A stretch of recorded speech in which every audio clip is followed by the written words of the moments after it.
Guru Gaura Gandharva Govindang Gringanai Saha Vande Prasarato Yesham Savaram Basubankara Gaura Bhag Vigraham Vande Gaurangam Gaura Vaibhavam Gaura Sankirtanomatam Gaura Karunya Sundaram Guru Rupa Harim Gauram Radha Ruchi Ruchavritam Nityam Nomi Navadipe Nama Kirtana Nartanai Srimad Prabhupadamboja Madhupebhyo Namo Namaha. Hare Krishna. Yes, some question. Talking about Mahabharata, Pavan's friend is asking, it is an online question, very brief one. Has Arjuna entered the spiritual world, and do the scriptures speak of this?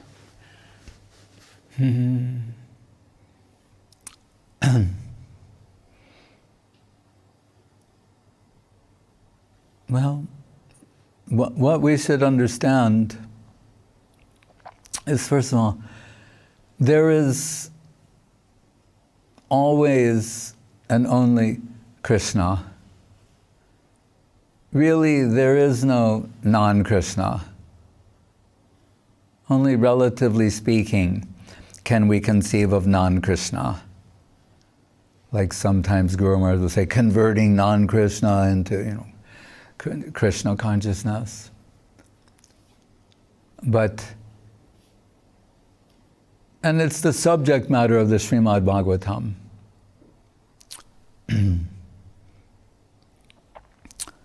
So, and Krishna, as we're reminded from Srila Prabhupada, Srila Guru Maharaj, all throughout, Krishna is not alone. So when we say there's always and only Krishna, not like some idea there's this God who's alone and then he starts creating things. But that when we say Krishna, Prabhupada liked to say, give the example of the king. The king implies queen, entourage, kingdom, many things. A king does not exist in a vacuum. Right? So what to speak of Krishna? Right. So that Krishna, idam Bhagavatam nama Puranam Brahma Samhitam. Actually in the Bhagavatam it says, this book is Krishna. It's the book form of Krishna. It's Krishna in the form of a Purana, which is an amazing and inconceivably wonderful thing. Right? And repeatedly, you see some of the favorite, you could say, names of Krishna. Sometimes Guru Maharaj would remind you, say, Adhoksaja, so often is Krishna called Adhoksaja in the Bhagavatam. Like a name that indicates he's beyond what your senses can perceive, yet the purified senses can perceive. Don't consider, he's beyond sense perception, then he's some formless, abstract, principle, concept, non-existent substance. No, not like that. That would be too easy, actually, and boring. Right? Monotonous, monotonal. The conventional conception of oneness is monotony, right? Monotonal. Right? So that not Krishna. So the Veda Kalpa Vriksha yields the Vedanta Pushpa, as we observe in the tree, then the flower. And I like to give the example of the mango tree. Right? So there's also a flower there, there's a bud, a flower. And the flower is considered the floral essence. And it gives way or yields to the fruit, the mango. So the purpose of a mango tree is to produce a mango, right? And to think of it in any other way is erroneous, right? And you could think that by trying to follow it, you say, well, there's so many roots. Look at all these roots, and they're going in so many different directions. That's true. But really, there's one thing going on there. Then there's the trunk, but then there's the branch. Oh, one branch is going this way, another branch is going that way. And then we see this branch, it has so many sub-branches. Right? So we can think, and this one's on this side, and that one's on that side. So the Vedas, oh, there's one branch of Vedic knowledge that's going this way, and there's another branch going that, and then it has so many sub-branches, it's so confusing. If you don't know what the purpose of the Veda Kalpavriksha is, to produce this fruit, like the mango tree's purpose is to produce the mango. Nigama kalpataror galitam palam, shukamukharam ritradavarsamyatam, pibata bhagavatam rasamalayam, muhuraho rasika bhubi bhavakaha. In the Prayojan Tattva Sloka, the third, the Guru Maharaj will say sometimes that Vyas pens these 3 slokas and then publishes, sends it to the marketplace, the Bhagavatam. But in the third sloka, as revealed by Swarup Damodar to Bhakti Vinod Thakur, we find this from the Bhagavad Arka Marityamala, that to conceive of them, the first sloka is Sambandha, second Abhideya, third Prayojan. So it's saying, what is the Prayojan means? The fruit, the goal, necessity, concern. So what is it?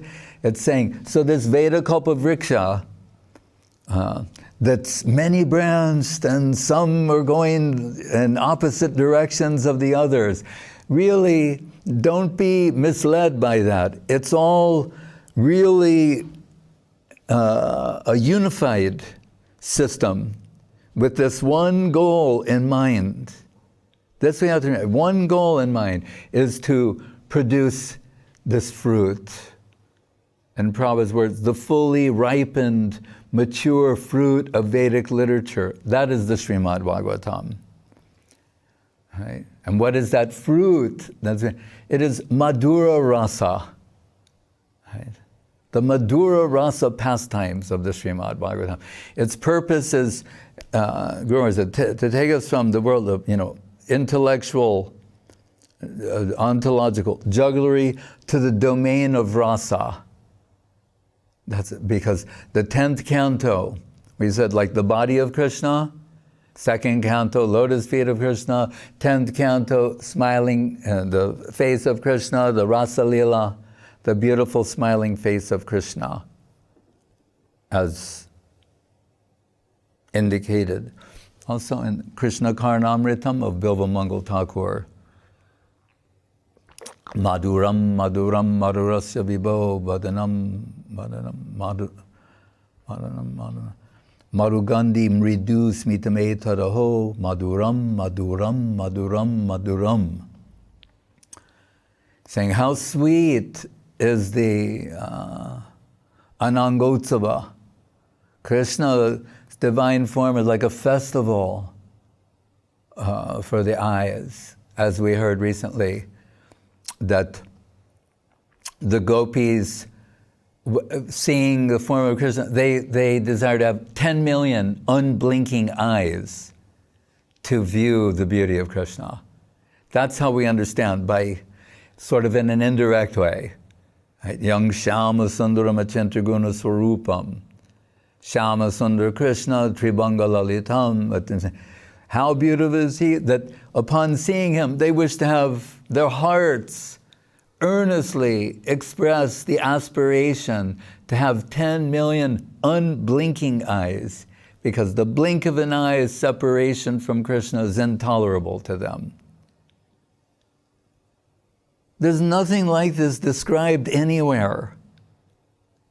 Right? Whether we say in any other theistic system or atheistic, anywhere, there's no such descriptions to be found anywhere but in Krishna conception and what is expressed from the hearts of the Braja Gopis. Right? So Vishwanath Chakrabarti Thakur very beautifully, succinctly condenses the whole thing into a sloka where he said, Aradya Bhagavan Brajesha Tanaya Tadama Vrindavanam Ramya Kachid Brajavadu Bargena Chakalpita Kalpite. And I think sweetly, Guru said, he's saying here, there is no superior form of worship, and these are Guru Maharaj's words, he said, then that was invented by the Braja Gopis. I like that he said that, like they invented it. They invented Krishna consciousness. But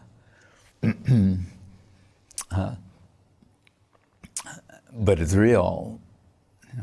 So it's, and it's from them. It doesn't say, he doesn't say here like, and the great munis and sages and no, he's saying, these girls, these teenage girls in Vrindavan, there's no superior way of worshiping the supreme entity than what's been expressed from their hearts. That is something said by the great sages, whom everyone has so much respect for, and they're so dignified and so realized and so adept in Vedic understanding. They're speaking of Mahabharata, Bhishmadev, he's singing the glories of the Braja Gopis. The great general Bhishmadev, who's killed so many, been in so many battles, knows everything about Vedic knowledge and understanding. He finds time on his disappearance bed of arrows to praise the pastimes of Sri Krishna and the Braja Gopis. They're saying, this Bhagavatam is meant to deliver this fruit.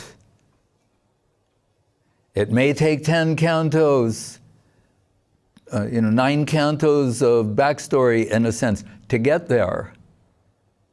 But this is its purpose. Right? So Guru Maharaj, and making it more specific, when his collection of slokas, similar to the Bhagavad Arka Marichi Mala of Bhaktivinoda Thakur, where he wrote the Gadadhar Pranam of Vyas Pranam, he gives this, Yadamiya Sri Bhagavatam Mahima Sri Bhagavatam Kathayam Anubhutam Apya Labdavideya Tadakila Rasamurti Shamalila Avalambam Madhura Rasadi Sri Radha Pada Padmam Prapadye. Saying, although ostensibly her name is not mentioned in the pages, but by allusion, not illusion, allusion.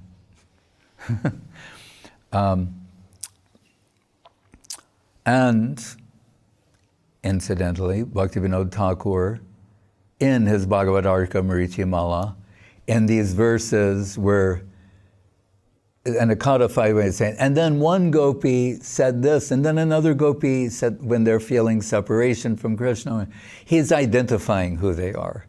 The Bhagavatam will just say, then one gopi came and expressed these, and then another one, and when we say, why all the secrecy? Why not just spell it out? And this shows you how confidential is the subject matter of Srimad Bhagavatam, and in a sense esoteric and intimate, that although Sukadeva Goswami speaking in this assemblage of sages who've come from all over the universe, they're extraordinary.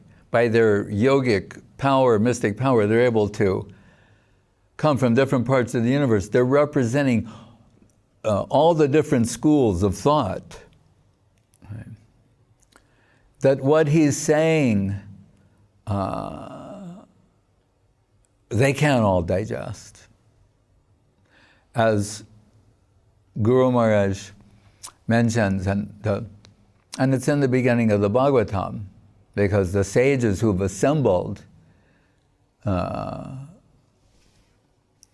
they're hearing from Sutta Goswami, who's telling them what Sukadeva Goswami and Parikshit Maharaj discussed. And they want to know, when did this Bhagavatam, how was it originally spoken? And then the reference Narada to Vyas. And Narada is telling Vyas, Jukupsitam dharma krite anushashata, that in the name of serving humanity, you've inadvertently done the greatest disservice by giving them religion.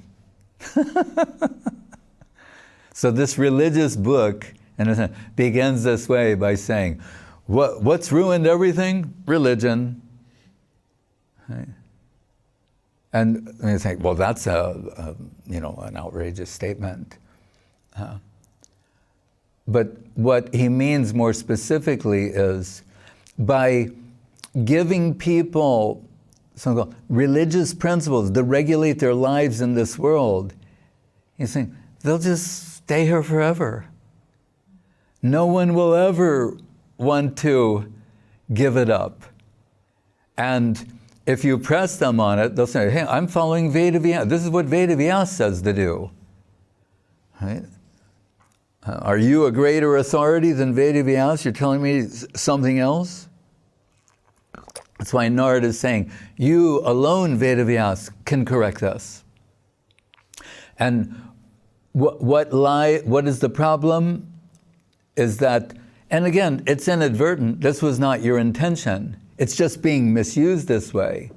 He's saying, and there's some mention of Krishna and some mention of Radharani, but people have not understood the possibilities of Krishna consciousness by what you've given. They're just thinking have a nice life in this world, regulate yourselves according to the principles of religion. Right?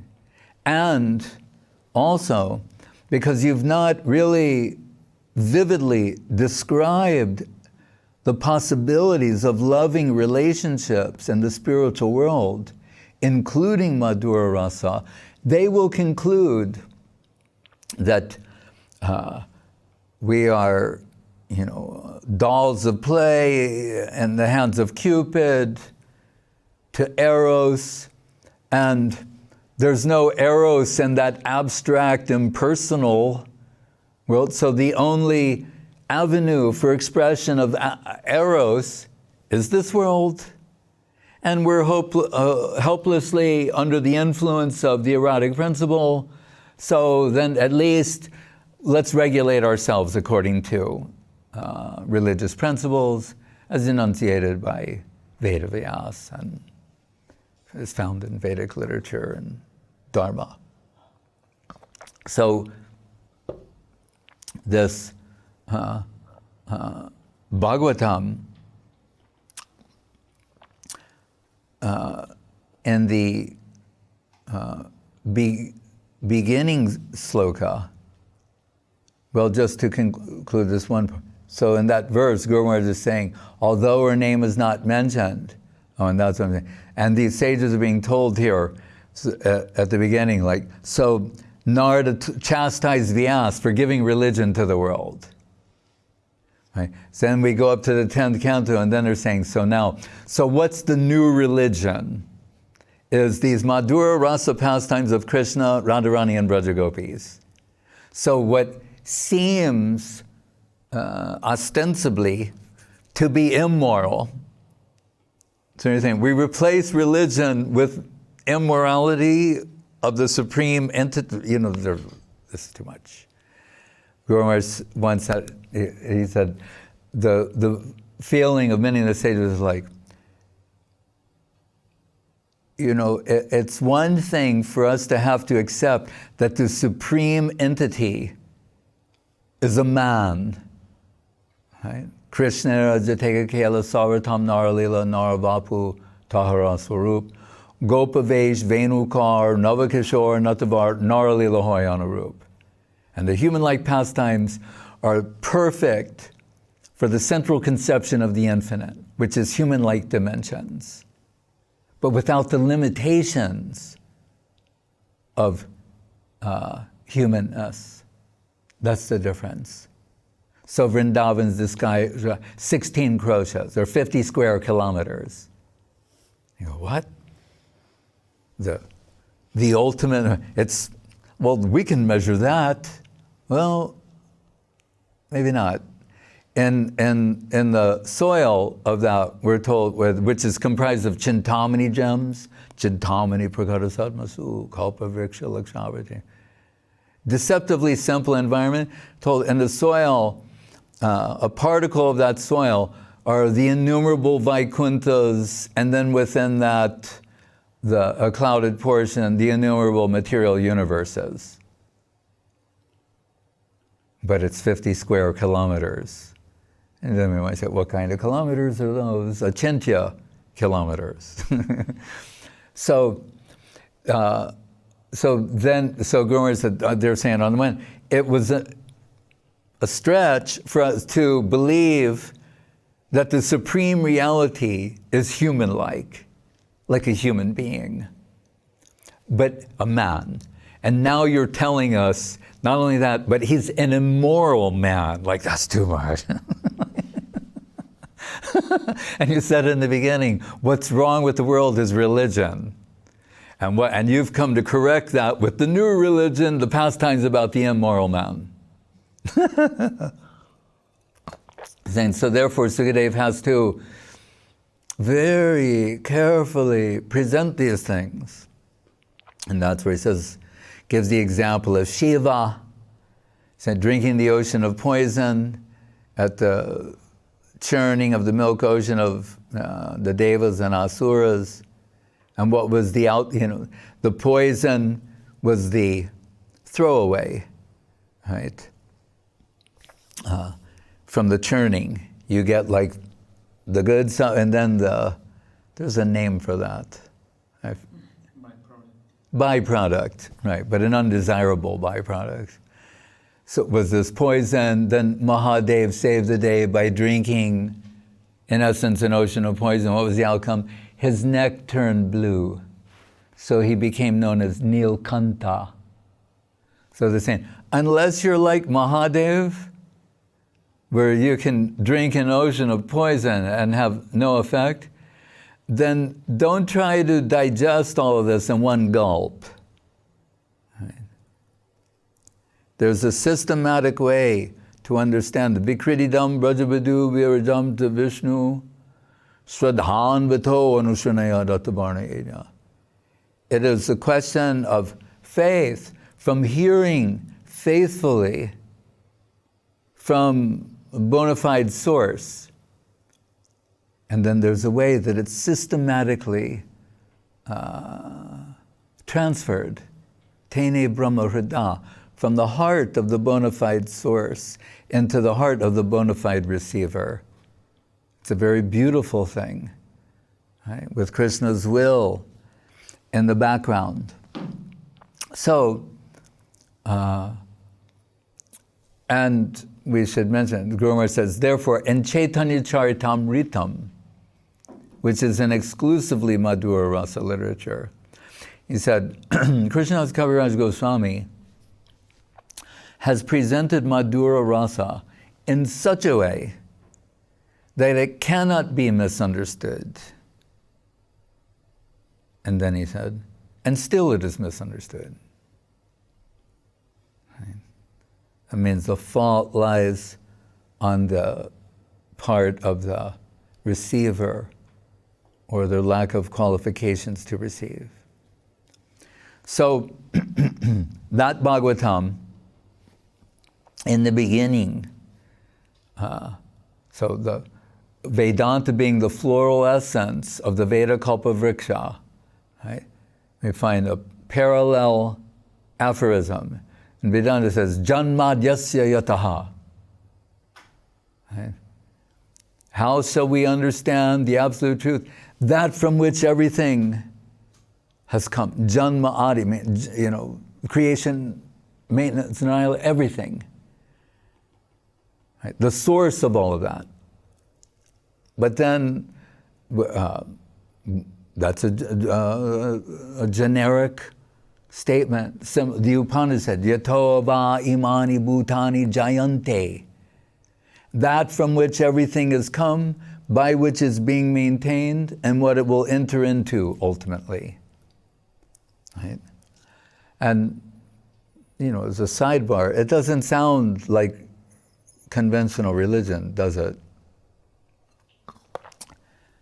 It sounds more philosophical, ontological, scientific. That from which everything is, I think you could get an atheist to agree. That from which everything has come, by which is maintained, and what it will enter into. The discursive part, or the variance will be, what is the nature of that from which everything has come, by which it's maintained, and what it will enter into. So then the Bhagavatam, not coincidentally, begins. So Vedanta said, Janmadyasya yataha. This aphorism, floral essence. Right? Remember, it's to produce the fruit, but here, like floral essence. So it's in there. Right?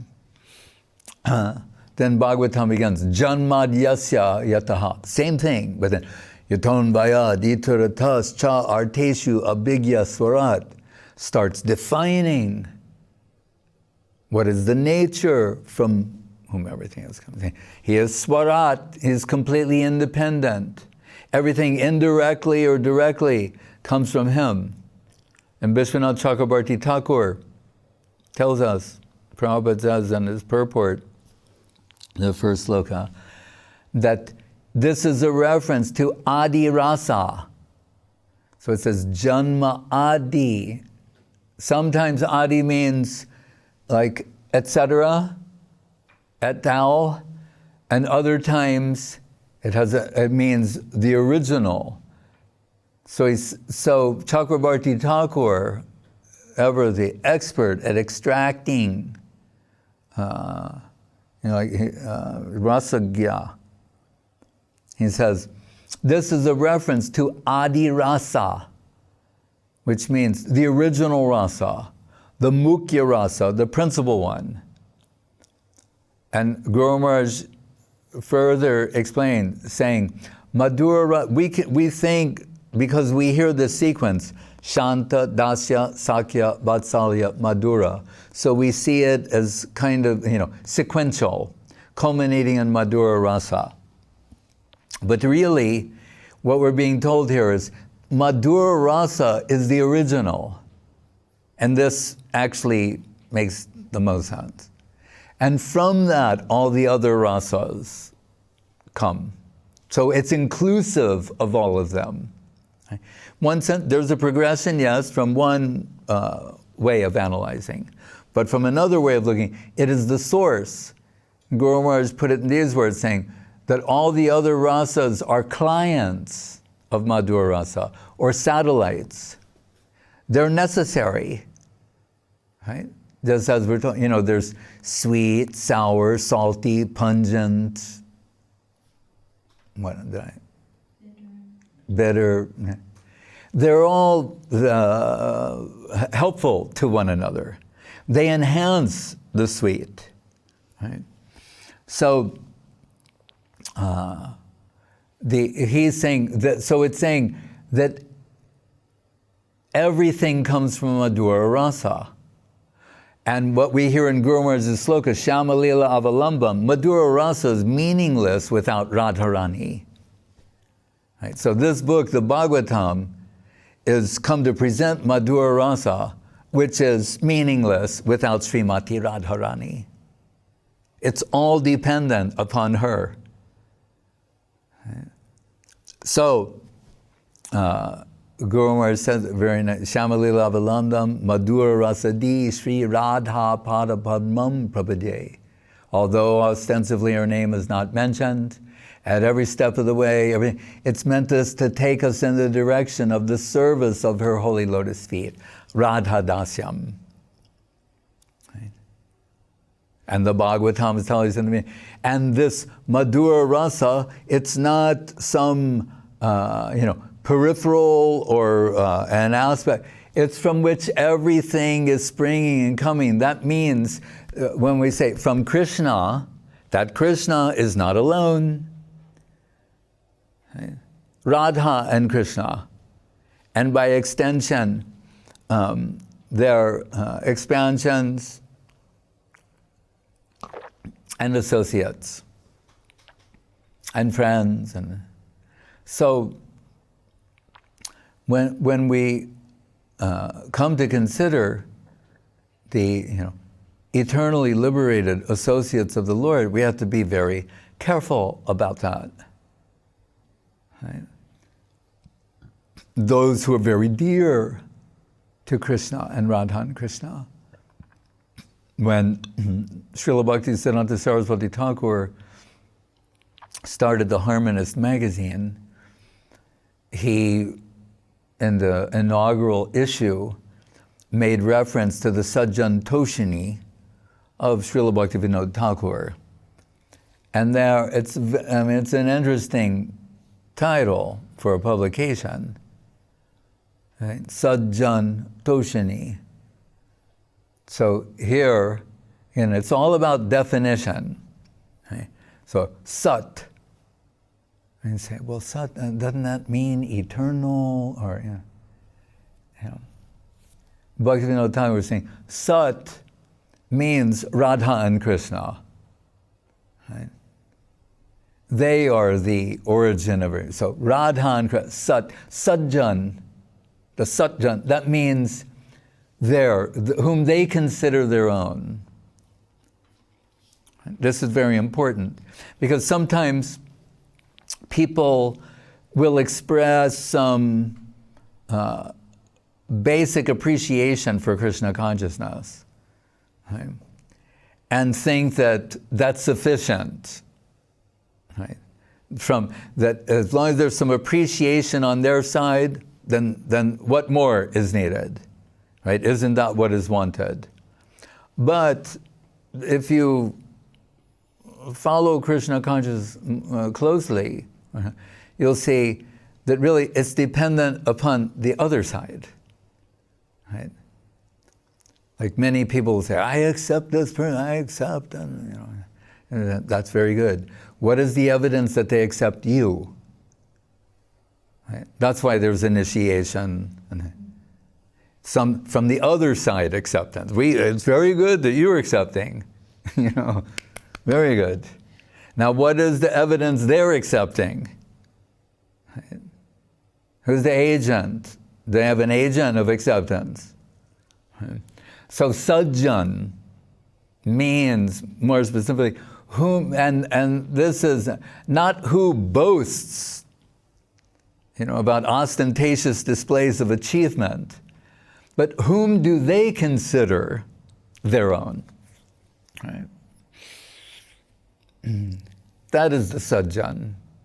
And what the most exclusive group, imagine, whom Radha and Krishna consider their own. They think of them that way. Like when Guru Maharaj says in his poetry about Srila Bhakti Siddhanta Saraswati Thakur's disappearance, that all the devotees, they're suffering the anguish of separation, but Guru Maharaj starts to begin to bring some relief by saying, Srimati Radharani was feeling the anguish of separation from her beloved Nayana Mani Mandari, Srila Bhakti Siddhanta Saraswati Thakur, and couldn't tolerate being separated from him anymore. Right? And as Srila Madhavsudhan Maharaj said the other day, how Gurudev, in the midst of his anguish, saw how Gandharva, Radharani at Chaitanya Saraswati Mat, after Garuda's disappearance, seemed to be so radiant and with a beautiful smile that whom she is feeling separation from has joined with her. So the Sajjan, whom they consider their own. So Sajjana-toshani, he's saying, so this publication is meant to give pleasure to whom Radha and Krishna consider their own. That's quite a publication. So, yes, whom they consider their own. So I'm saying in the prayers of Kunti, the Sri Krishna, Krishna Saka Vrishna Vrishabhavani Drug. It's very beautiful. Sri Krishna, Krishna Saka, Vrishni, Vrishabhavani Drug. So there's Krishna, and who is Krishna Saka here? Arjun. So she's referring to him by, Krishna and Krishna's friends. But when you say Krishna's friend, then it means this very specific person. How wonderful is that? So that Arjun is an eternal associate of Krishna, right, who, along with the Lord, descends into this world for different varieties of pastimes that are multi-purpose, but really are meant to reclaim the fallen souls. So how merciful is Krishna that besides, Goloka Vrindavan, the upper hemisphere of the Vaikuntha world, the southern hemisphere of the Vaikuntha world, and all of that, then to create the innumerable material universes, and through Mahavishnu to give all these living beings their opportunity to what?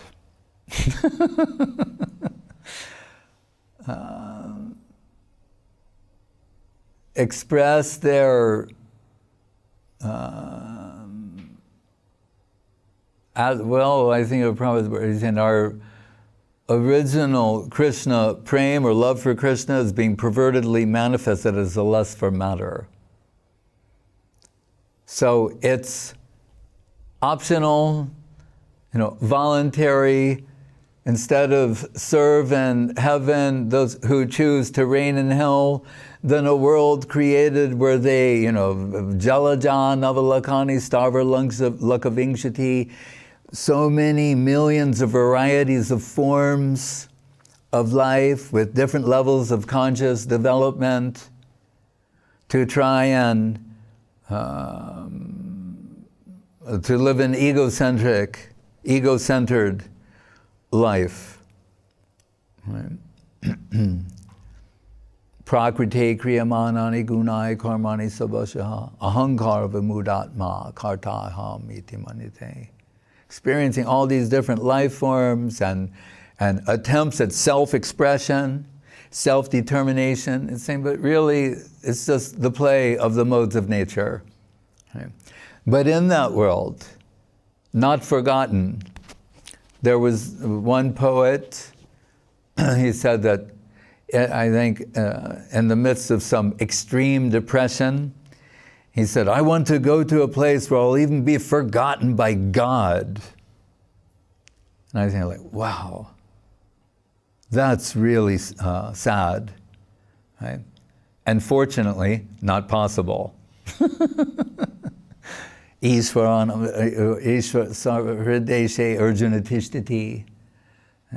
He's eternally situated in the heart of every living being, even accompanying you at your darkest moments of, being forsaken, forlorn, and expressing, to go to a place where I'll even be forgotten by God.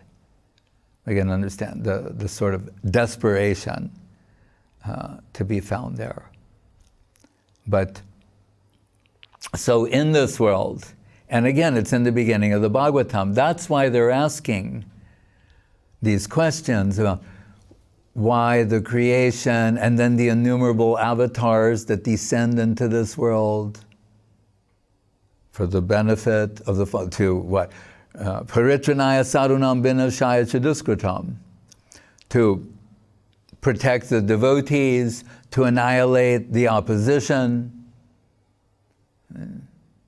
Yada yada hi dharmasya glanir bhavati bharata abhyutanam adharmasya tadatmanam srijamyaham. These are things that Krishna told Arjuna in Bhagavad-gita. Why he descends here. And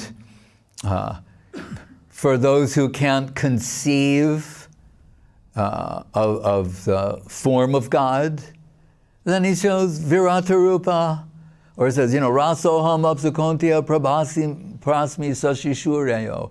I'm the light of the sun and moon, the taste of water, these sort of things. Right? And when he shows reveals the Virata Rupa to Arjuna,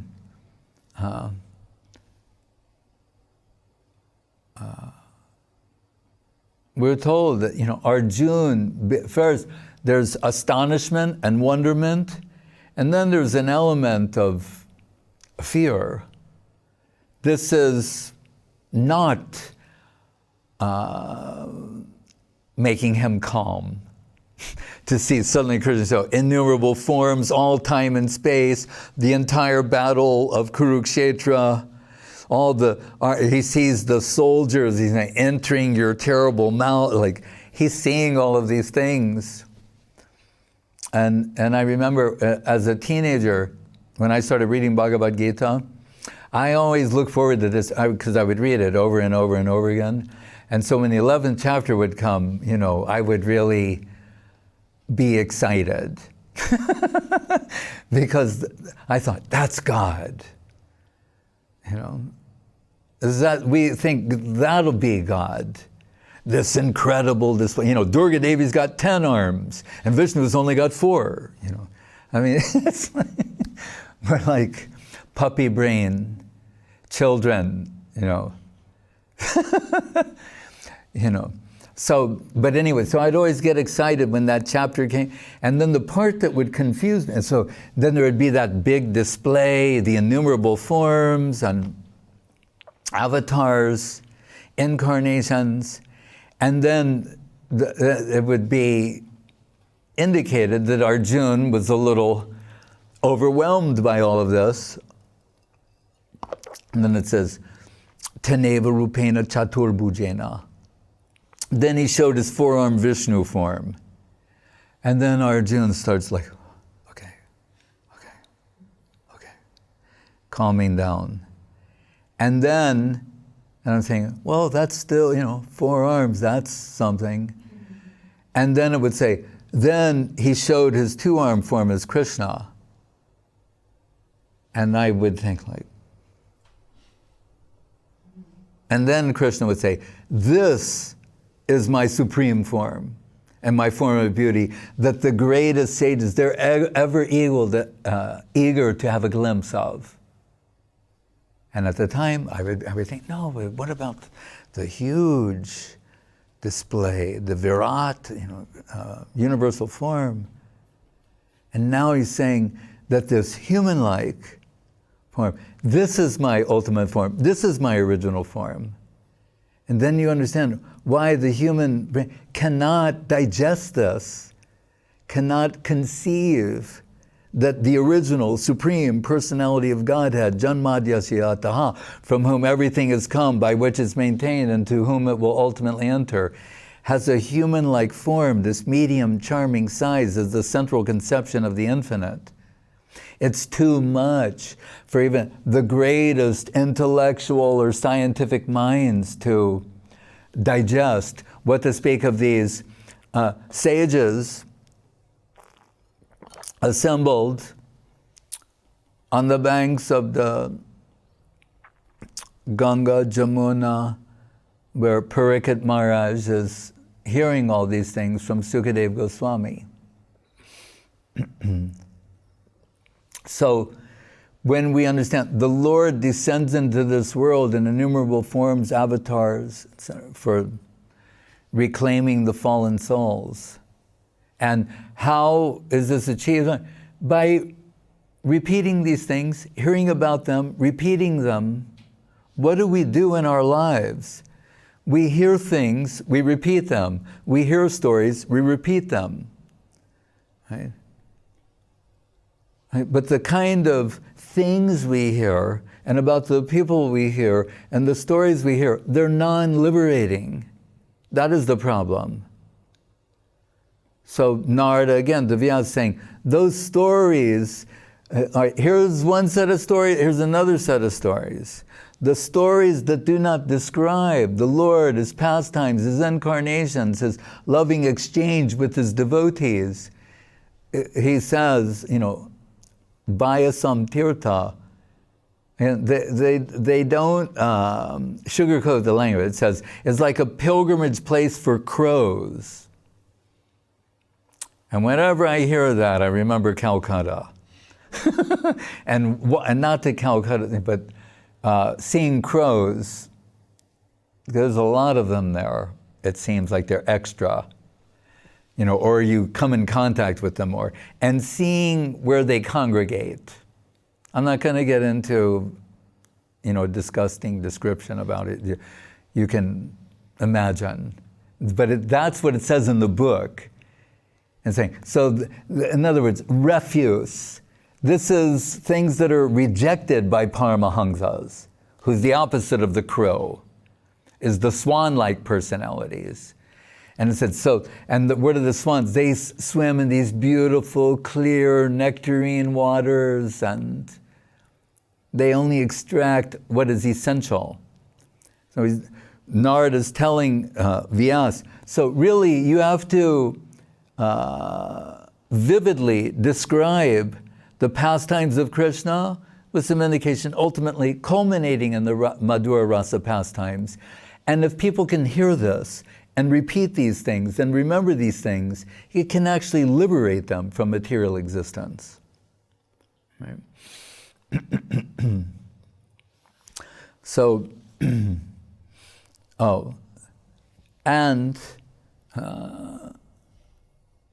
so as the Lord descends, and we're told there are the waves, how many incarnations are there? Because sometimes 10 are given, sometimes 24. Then I think, all right, what's 40, 50? He says, no, as innumerable as the waves of the ocean, and accompanied by the Lord's associates. As He descends into this world, His eternal associates also descend into this world. So to think that Arjun achieves the spiritual world, that's like Puranic necessity of Leela pastimes, is to present them as though they're achieving heaven. Yudhisthira and the Pandava. It's their pastimes. He's an eternally liberated associate of Krishna. He descends in this world to play a particular role. So don't confuse the role he's playing with his actual position. He's not a person in ignorance, subjected to the modes of nature, who's gradually elevating himself toward the supreme domain. Right. But, it's the crown jewel of the Mahabharata is the Bhagavad-gita. And what are we told in the Gita Mahatmyam? What does it say? Sarvo Panashado Gavo Dugdago Palanandana. I forget the rest, but that it's, like the, and one, it says like, Krishna is the milker. It's all, whatever you can get from the Upanishads is concentrated, condensed there, like in the form of a cow. And Krishna's milking the cow. and Arjun's the calf. And as I learned in Calcutta, that wonderful abode, Gora Mandala Bhumi, Jeva Chintamani Mani, I'm a lover of Calcutta, don't get me wrong. It's just I saw many crows when I lived there. I had a service of overseeing the milking of a cow. And so, this is, door, delivery, milk delivery to your door. Not just bringing the milk in the box, bringing the cow to your house. So they bring the cow every day, and they had a little calf next to the cow. And so I would watch them do this, and then I saw why they have the rope, and then they tie the hind legs of the cow, and then and the calf is on a little rope, and they bring the calf, and the calf starts sucking the milk bag, the udder of the mother. And once the flow is started, then they pull the calf away and tie him to a post, and then the milkman with the bucket, but they needed the calf and the mother's affection for the calf to get the flow going. Right? So it's saying, Krishna, Arjun's the calf. Right? So it's like, out of love and affection, this milking is taking place. So how special is Arjun, this divine conversation from Krishna to Arjun. It's the crown jewel of the Mahabharata. Krishna will say, Bhaktosi me sakha cheti Gita rahasyam.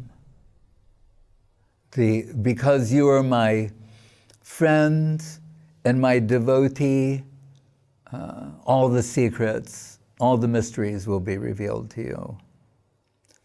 And that Arjun is so humble, right, that after he sees Virata Rupa and all these things, and he starts apologizing to Krishna, saying, I sat on the same bed with you, we used to joke, I said so many things, please forgive me. And Krishna saying, that's not what I want. I like your friendship. Don't be bewildered by all this divine manifestation, aishwarya, like we hear in the Charitamritam, where Krishna is saying, if the aishwarya is too much for you, and on account of seeing this divine splendor, then that constrains your heart's natural flow of love for me. I'm disappointed. That's what I want from you. Right? And that's so sweet to hear Krishna say that. Right? And then that's when he says, and if they, if my friends were playing and they defeat me and say, you're not such a big man, I can be, and then they defeat me, and then I have to carry them on my shoulders because they're the victors, how happy I am. And then I thought about this, that one could think oh, Krishna let them win.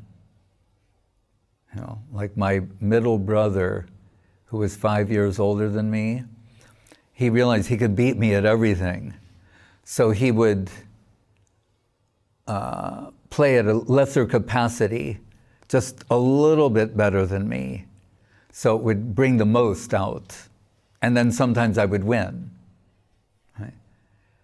That's my brother, that's not Krishna. Krishna is defeated by the devotees. That we have to embrace. He's defeated by devotion. Ye prayaso jita jito piyasi taistrelokyam. His name is Ajita, but who means unconquerable. But in his verse saying, but that Ajita, he's conquered by devotion. That's a beautiful thing. He's actually conquered by the finite, by the love and affection that's in their hearts. It's not that he's just pretending to let them win. They win. And that's an inconceivable thing to think about. But Srila Rupa Goswami tells us, Sri Krishna Karshini Chasa, after mentioning all these things, and at last, Krishna, who is all attractive, ahoy tukiya prad, irresistible, right? Akarshan, the central conception of the infinite as one of everyone irresistibly being drawn to the center of, beauty, love, charm, and sweetness, and then subsequently offering themselves in service to him, not trying to consume him, but enjoying being consumed by him, if you will. The opposite, right?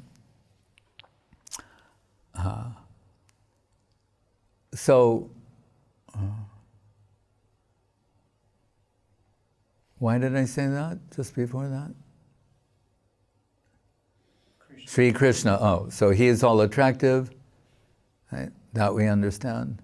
But Sri Krishna Karshinichisa means devotion is so powerful. That means love. Devotion and love, they're synonymous. Right? Real love, actual love is synonymous with Krishna Prem. And it's such a wonderful, valuable thing that even a drop of that divine substance in the heart of a finite soul is capable of attracting and capturing Krishna. So what to speak of the heart of Arjun, right? Who is really mercifully descended into this world to enact these pastimes with Krishna. What a merciful personality to appear as though he is deluded in illusion, and like a good actor, like Stanislavski method, the actor will really believe that that's their situation. It's not that Arjuna again is pretending. It's Yoga Maya. How wonderful is Yoga Maya, actually? Yoga Maya is necessary to allow this sort of intimacy, actually, and these kind of dealings. It's all under the auspices of Yoga Maya.